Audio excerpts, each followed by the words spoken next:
Assalamualaikum warahmatullahi wabarakatuh.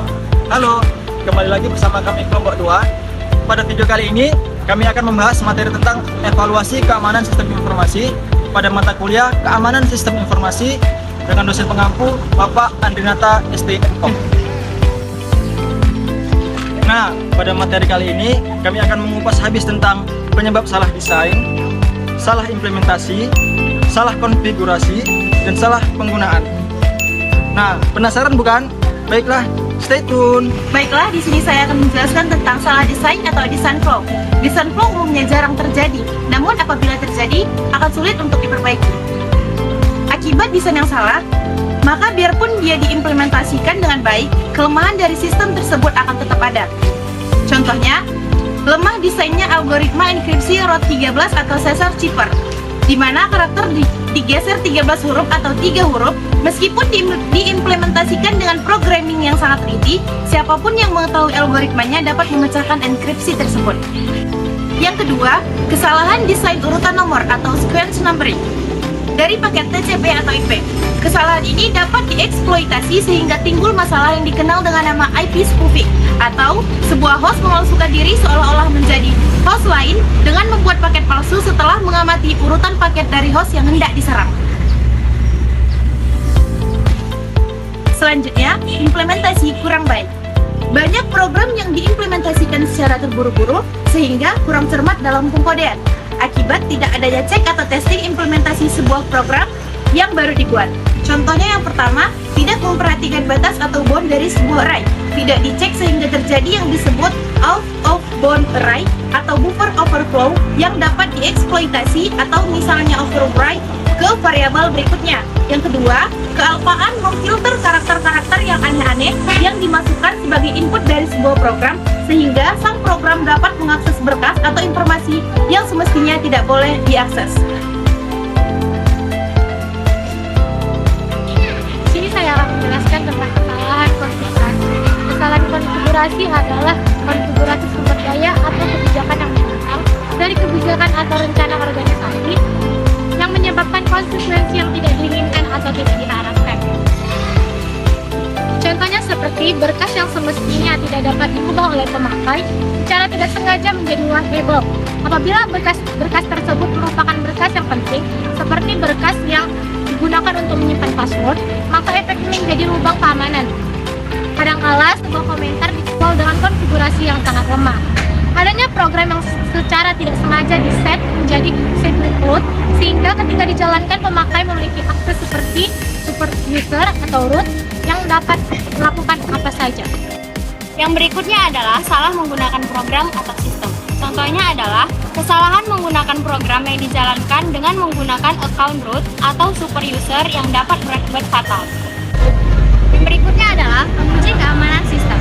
Untuk memudahkan administrator dari sistem informasi menggunakan automated tools, perangkat pembantu otomatis yang dapat membantu menguji atau mengevaluasi keamanan sistem yang dikelola. Berikut adalah tabel perangkat untuk bantu dan sistem operasinya. Yang berikutnya adalah contoh tools pengujian yang dibuat para hacker.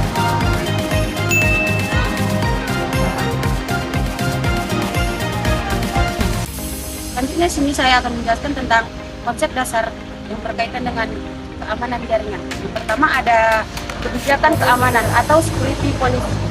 Perangkat aturan pengamanan yang diterapkan pada semua kegiatan sistem komunikasi pada komputer yang dimiliki oleh suatu organisasi. Yang kedua ada authorization, adalah bagian dari security policy berupa pemberian kekuatan secara hukum kepada pengguna atau user untuk melakukan segala aktivitasnya.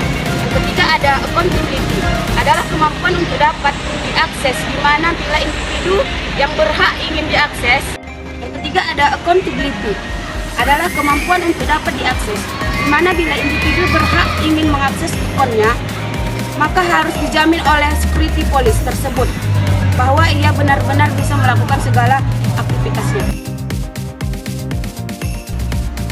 Yang keempat, threat, yaitu ancaman yang mungkin timbul yang dapat menyebabkan aset-aset yang berharga, khususnya yang berhubungan dengan confidentiality, integrity, availability, dan legitimate use.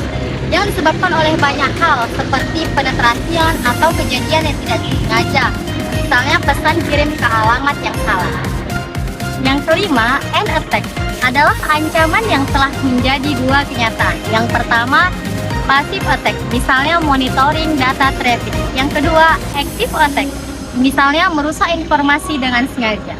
Yang keenam, safeguard, adanya kontrol secara fisik, kemudian ada mekanisme dari kebijaksanaan dan prosedur yang melindungi informasi berharga dari ancaman yang mungkin datang setiap saat. Selanjutnya yang ketujuh, vulnerability. Adanya sela-sela keamanan yang bisa tembus oleh karena mudah rusak atau karena serangan, atau bisa juga pada saat pengamanan sedang tidak aktif. Yang ke-8, risk. Risk adalah perkiraan nilai kerugian yang ditimbulkan oleh kemungkinan adanya attack yang sukses. Semakin tinggi vulnerability, maka semakin tinggi pula tingkat risk-nya. Oke, yang terakhir, risk analysis adalah proses yang menghasilkan suatu keputusan apakah pengeluaran yang dilakukan terhadap subjek benar-benar bisa menjamin tingkat keamanan yang diinginkan. Baik, terima kasih yang telah menonton video kami. Semoga apa yang telah kami paparkan dapat bermanfaat dan berguna dan mudah kita pahami.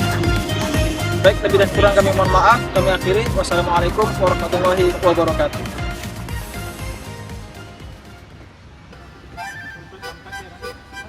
Master Chef. Oh iya.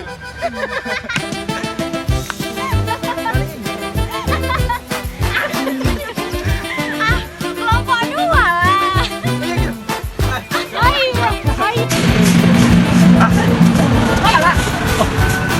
Masa ini? Oh, ya, Bang. Jangan ribut.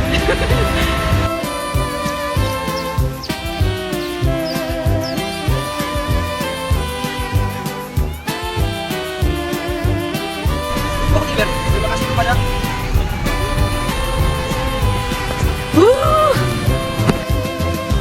Nah, cepatlah.